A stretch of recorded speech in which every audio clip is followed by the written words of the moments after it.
I'm speaking with Michelle Okere, the CEO of Compassion House Foundation. How are you today? I'm wonderful. How are you? I'm very good. Can you give a better understanding of what the Compassion House Foundation is all about?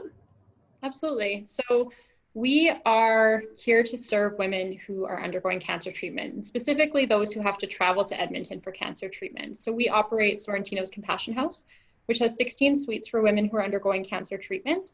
On average, they stay with us for about 5 weeks, which is the average radiation treatment here in Edmonton. And in addition to that, we provide post-treatment support services. So things like weekend retreats and workshops, as well as our ambassador network, which supports women in their communities once they've returned home. And Fashion with Compassion at Home will be a virtual version of the annual fundraiser. How many years has this event been around?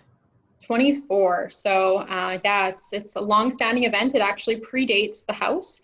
It was a fundraiser that they held annually to help support the initial construction of the house, and then has been in place since that to help us with the operating costs.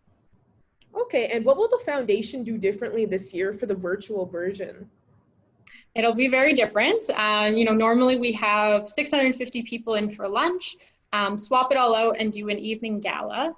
Wonderful, international style runway and fashion show. Really an event to be at, and it's been an amazing event here in Edmonton for a very long time. Having to pivot to virtual, like so many have had to during this pandemic, was definitely a challenge, but we also saw it as an opportunity to focus more on the women and their stories, to really tell the story of women who are undergoing cancer treatment from when they get that initial diagnosis through coming into Edmonton for treatment, and the sisterhood that they develop in staying at the house and being around other women who are going through exactly what they're going through. And we thought it was so important to really focus in on them. And then also, when we look at the fashion side of things, in past years, we've worked with modeling agencies, and we've brought in, national designers from Toronto. And this year, we recognized the importance of supporting local. I think, more than ever, that's important right now as we watch our local businesses struggle through this.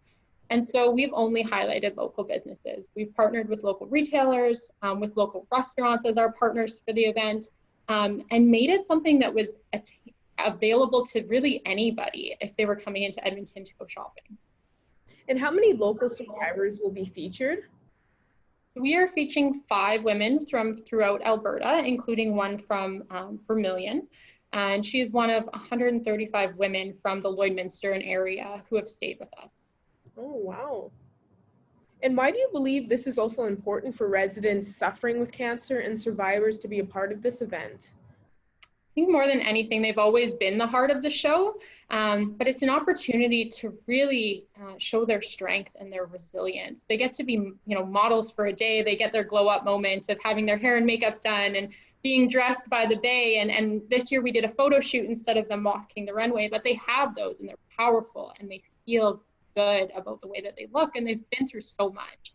Many of these women, extensive chemotherapy, radiation, surgeries, they've lost their hair, they've lost parts of their body, and this is an opportunity for them to feel confident in the skin that they're in.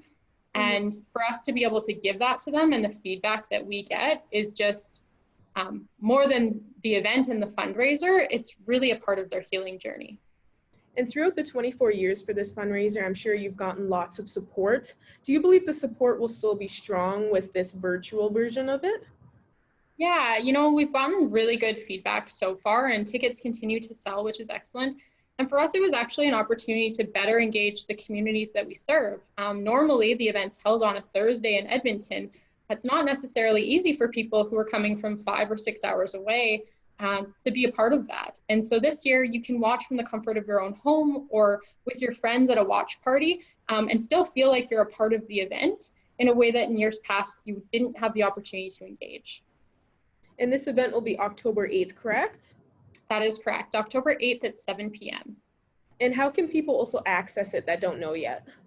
Absolutely. So they can go online to compassionhouse.org/FWC, Fashion with Compassion, and purchase a ticket. It's $50, and that is a direct donation to our cause. It's a tax receivable donation. And if you would like to attend, we will send out your registration. You get that, you can watch it through your smart TV, laptop, or tablet. And you know, if you're not available to make it, but you'd still like to support us, we do have a virtual silent auction, which is on our site as well, a raffle with some really amazing prizes, including Sparkling Hill Resorts, a trip to Canmore, as well as a trip to Jasper. And then, you know, if none of those options work for you, a direct donation is also always appreciated. Perfect. Well, thank you so much for joining us today, Michelle. Thank you very much.